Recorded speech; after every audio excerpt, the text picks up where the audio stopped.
Today we are listening a story, Protect Animals. Teddy was little tiger living in that jungle. Unfortunately, he lost his mom, Ebony.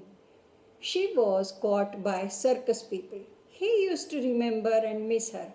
At that time, he was not just a small baby, but of course, till that time, he was living with his mom and was learning hunting on his own. He was every day praying God to send her mom back. He could never forget the day when some people came there 15 days ago. It was afternoon time. Mom was just lying down. Teddy saw those people. They were strangers for him. He was at that time away from mom and just roaming here and there. He saw the big van, a big cage on wheels was attached with the back side of it. The speed of the van was not high, so he followed it. He saw one man indicated towards his mom. They were smiling among them. Immediately shot an injection towards mom. She just shivered for a few seconds and led as she was lying.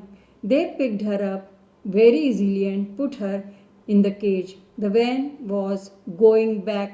Teddy followed the van up to the border of the jungle, hiding himself continuously behind the bushes. Then came back alone, very sad. One of his friend, Wilmer Monkey, was also very sad. He used to move around human beings, followed the van up to the circus tent. He came back and consoled Teddy. He said his mom will soon be back because he had seen a Lady Diana, the leader opposing the cruelty and protecting animals. There is a huge number of people following her.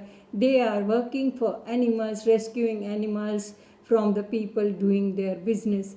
And his words were very true. After just 1 week, one day a van came. Some good people brought Ebony back, opened the cage. She jumped out, ran, and reached straight to Teddy. They were licking each other, expressing their love to each other. God listened Teddy's prayers.